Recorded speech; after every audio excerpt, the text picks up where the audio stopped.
Mike. Yeah? Well, what day is it? It's Wednesday. Hump day! It's hump day! And we all know that Stoop Kid never leaves his stoop. What's going on, YouTube? Kamikazevondoom here with another Division 2 video, and I'm just checking in on you. What's going on? How are ya? Now, today is November the 26th, and this is going to be your weekly vendor reset and must-buys for both of your secret wandering vendors. So sit back, relax, grab that popcorn, don't forget to hit that like, subscribe if you haven't already, and let me know what you think in the comment section below. And finally, shout out where you're from. It's cool to see where everyone is from, but before we get to those vendors, we have to find their locations because they are a secret. So what you have to do is you have to find the snitch. Now, the snitch is in over over a dozen, maybe 2 dozen different locations throughout Washington, D.C. I think it's like 18 or so. Anyways, every time you log out and log back in, or every time you switch your characters, what have you, the snitch will change locations, okay? So it is quite hard to find them if you don't know where to look. So what I do typically is every week for this weekly reset, I tell you to please let everyone know where you find the snitch in the comment section down below. That way they get to the snitch today, because the vendors do close tomorrow. So, for my snitch location, I am located at coordinates 1408 by 3626, and I'm just south of the 1040 safe house. To get here, all you have to do is fast travel to the Jefferson Trade Center and run across the street. Pretty cool.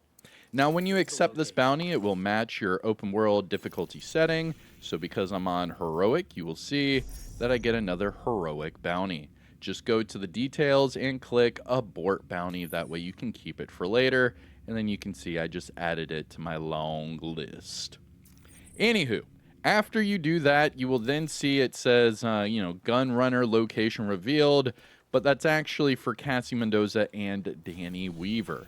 So we have to open up our map and look for the white shopping cart icon. There it is. So this one's for Danny Weaver, but we're going to leave him for last. We're looking for, there we go, Cassie Mendoza. So this week, Cassie Mendoza's in Foggy Bottom, and what you have to do is fast travel to the Truman safe house and just run over there. Pretty cool. Now whip out the good old quick step. That way you can run a little faster, and that's it. Now, we do have the Hollywood Global Event active right now, so make sure that you dust off your old tip of the spear build. I will be giving you a tip of the spear build video later on showcasing this global event, because this is the only time I ever use tip of the spear. The only time. But it is the best time to use tip of the spear. Now, for this Cassie Mendoza location in Foggy Bottom, the GPS is broken. So you can see where it's telling me to just keep running down the street, but Cassie's underneath us. So instead of following the GPS that way, you're going to look for this green door, okay? So look for this green door, go down into the tunnel, and then Cassie will be there in a hole in the wall, basically. And bada bing, bada boom. Timestamp it, do whatever you need to. Here is Cassie Mendoza. And starting off at the top, we have our named items, and this does come with a disclaimer. So the bottom 3 named items you actually have to unlock, and you can unlock them right now if you farm hard enough.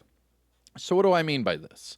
Well, all 3 of these are hunter items. They're locked behind the hunters. So the shield splinter is the year 1 hunters, the hunter killer is the year 2 hunters, and the huntsman is the year 7 hunters. However, you can get it right now. You can get all 3 of them through these caches, either rank up caches or the prestige rank up cache. But either way, you can get all of the hunter items from those caches, or for the shield splinter, you'd have to hunt down and eliminate all of the year 1 hunters. For the hunter killer, you'd have to eliminate all of the year 2 hunters. And for the huntsman, you would have to have Brooklyn and eliminate all of the year 7 hunters. But that's how you unlock these for Cassie Mendoza.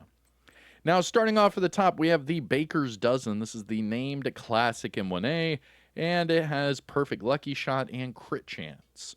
Just change crit chance off for damage to targets at a cover, and you're good to go. Following that, we have the cherished named Habsburg Guard chess piece. This is the named chess piece with perfect trauma, and this one with health and skill damage. That's not a good combination. Let's move on. Going to the Hunter items, Shield Splinter. This is the perfect Optimist named F2000. And this one with optimal range, just change that again. Damage to targets at a cover, and you're good to go. Next up, we have the Hunter Killer. This is the named Golden Gear with perfect Intimidate. And this one, crit damage, repair skills. That's actually not horrible. I would change the repair skills off for, say, armor regeneration, and you're good to go there. And finally, for the named items, we have the Huntsman, and this one's perfect with damage to targets at a cover. Just pick it up and max it out. Bada bing, bada boom. It's the named FAMAS with perfect Frenzy. Now going to the gear set items, starting with the Negotiator's Dilemma Backpack. This one with Headshot, I would change Headshot off for crit chance, crit damage, whichever one, and then that's it. For the Heartbreaker chest piece, it's here with explosive resistance, but the armor's too low. I would pass on that one.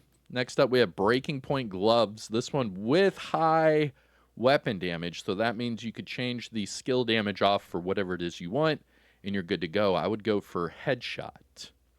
Next up, we have Cavalier Knee Pads. These with low armor and health, I wouldn't touch those. Refactor Holster. This one's not bad. With Headshot, just change the Headshot off for skill damage. You're good to go. And finally, for the gear set items, we have Hot Shot Mask. Okay. This thing with skill damage, but the weapon damage is high enough to where you could just change that to Headshot. Going to the high-end items, we have a MP7 with Streamline and damage to targets at a cover. That's actually a really good one. Not bad at all. Following the MP7, we have a SOCOM Mark 20. This one with swap speed and Sadist, not my cup of tea. Following that, we have Sokolov Concern Gloves. This one, weapon handling, skill haste, and finally Palisade Steelworks Mask. This one, explosive resistance and armor regeneration. Now going to the mods, we have shock resistance 8.7 and ensnare health for your chem launcher 14.2. I mean, that's pretty high compared to the ones we typically see. We typically see like 12 to 13%. But still, that's way off. I wish we had max mods, man. It's been like 7 years, and they have never sold a max mod ever. Now, must-buys, things to look for from Cassie Mendoza. The Baker's Dozen's not bad. The Shield Splinter is not bad. The Hunter Killer and Huntsman aren't bad. As far as the gear set items, the Breaking Point Gloves, put Headshot on there. Refactor, put skill damage. And then Hot Shot, put Headshot. For the high-end items, the MP7's a good pickup. And, I guess the Palisade Steelworks, you could go armor regeneration, maybe Hazard or Crit or Headshot, something like that, and then go with like an armor on kill mod. That could be pretty fun. But that's only what? 1, 2, 3, 4, 5, 6, 7, maybe 8 items? Maybe? Those Hunter Killer items don't really count. You can get them in the Stretch Goals event. I don't know. All right. Let's move on to Danny Weaver. So Danny Weaver this week is in the Southwest. All you have to do is fast travel to the Air and Space Museum, and then you can just run across the street. Pretty cool.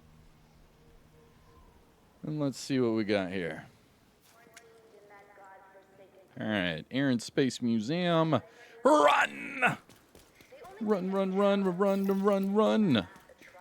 Now, this is where that invisible wall used to be, but they fixed it. Hey-oh! And I'm loving it. All you have to do is run down the stairs here, and Danny Weaver's in the basement. Now, he is your textiles vendor, so let me show you how to get textiles really quick. And it's fairly simple. Every few levels, you get a apparel cache. So go to your apparel menu, go bottom left to the caches, And then as you open up your standard apparel caches, whenever you get a duplicate item, it will then transfer textiles to your account. So you can see right here for the apparel cache key, all event items have been collected. So whenever I go to open up a cache, like so, ba-bum, ba-dum-bum-bum, it says duplicate item textiles were rewarded instead. And I got 60 textiles. Except, and there you go. That's how you get textiles.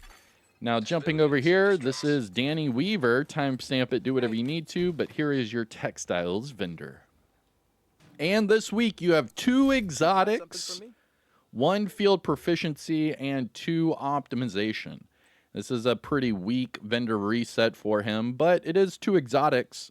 So pick up your 2 exotics right now and your must-buys from Cassie Mendoza. Make sure that it actually takes away from your textiles and it shows up in the bottom left of your screen. It will be a little delayed. But we only have 2 exotics, so let me know what you get in the comment section down below. And here is what I get. I got the Strega and the Memento. Let's go. See if I get a surprise out of the field proficiency. Nope, nada. Give me some optimization materials if you do. There we go. Very cool. And then I'll keep my rank up for a different video. But all right, so I got the Strega and the Memento. Let me know what you get in the comment section down below.